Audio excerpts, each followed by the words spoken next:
It's me and Rocky, and today we're going to tell you about Rocky. How are you feeling today? How are you feeling? All right? You all right, Duck? Yes, yes. Okay. Anyway, we're going to talk about how to predator-proof your garden, your desert garden. So, this lovely girl here, she loves any kind of brassica. Yes, I do. She said. You certainly do. And and any sprouts of things. So they're going to have to go back into they're going to have to be monitored closely, and you're also going to have to go back to the roost once in a while when I can't be a chicken herding chicken mama, and make sure that they're not invading our growing spaces. So anyway, you need to raise your growing spaces. You need to identify your growing spaces, and you need to raise them. Okay, you need to raise them about. If you can raise them like 4 feet off the ground, that's best, because they can jump. These girls can jump. These girls can jump. Right? Go jump. Go jump. Show us. Yeah, yeah. And she can. I've seen it jump this high, so that she could get some basil.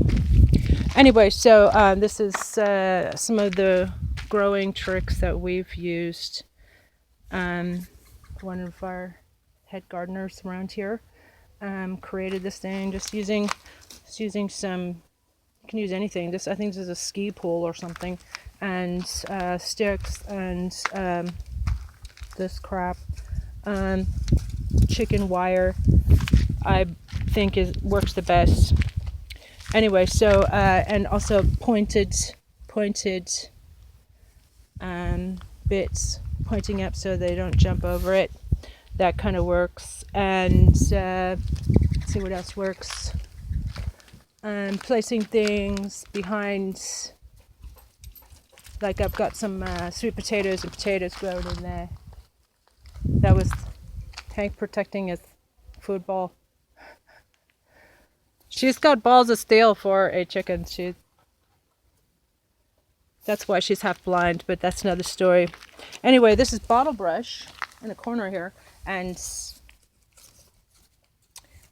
it's not delicious to the chickens. Most trees, I find, and most shrubberies, but not all of them, are not delicious to the chickens. But they will eat it. They will love mint. They will try to peck at this palm, but what I did is I put an obstacle here. These are actually roofing tiles, like Mexican style roofing tiles, and other like snapdragons. They leave those alone. This is actually, I believe, desert white sage. There's some lavender that they seem to leave alone. Any kind of cactus thingy like this is not delicious. It's too tough. It's too tough for them. But this was a ceremonial gourd. The flowers. They would eat all the flowers if they could. And keep things out of the sun. So set up. See how this right here is shady. It's shady all the time. And so what we're going to do is actually have plants all along here. We're going to take the chairs out, move the comfy chairs somewhere else, and put these large planters over there. And that will catch the water that falls off the roof when it rains. But also look beautiful, and also protect it. Nothing will be exposed to the rain except for plants. So making use of the space that we have to optimize our growing potential. This thing is, I think it's called Abtenia, and this actually grows really well out here, and it grows like wildfire. It has these pretty little flowers, and actually the chickens are even leaving that alone. Now, like Wandering Jew, excuse me, Dr. Victor. Yeah, they'll eat like this begonias stuff. Anything with spiky, you can put, what you can do is put spiky things, or like a bit of cactus, this is dragon fruit, like on the outside of your pots to deter would-be predators.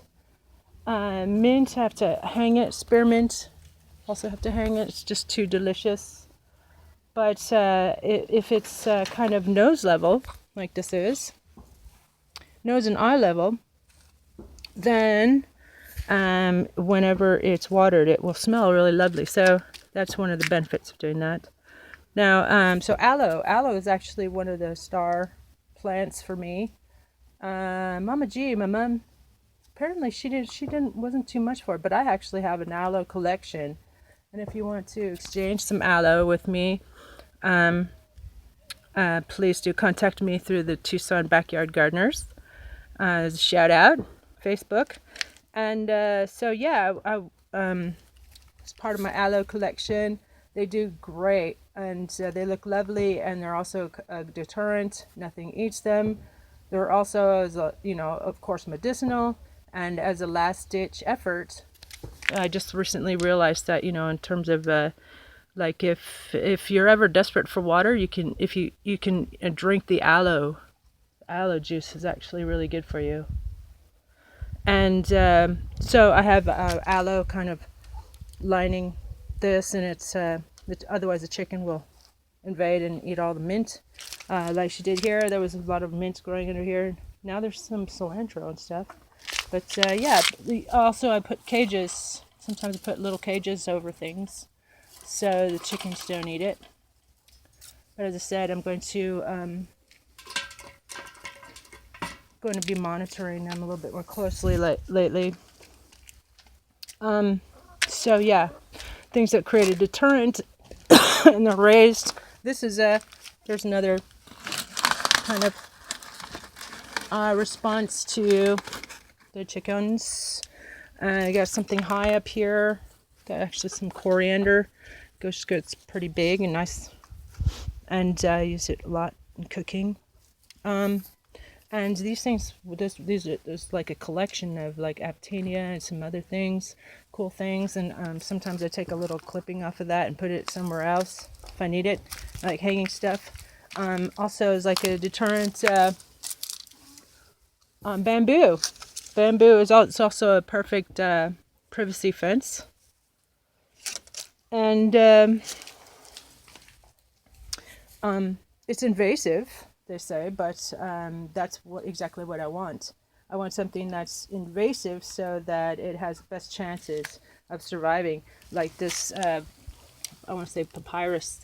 It got a little bit munched by the chickens, and so of course this mint. So what I do is like move things around the garden. Like I'll take this mint out, put it in like a hanging basket or something, so it has a chance of survival. And maybe leave a little bit too. And yeah, move that somewhere else. Here's got some, the idea was to create like a kind of like a that smells great, that mint.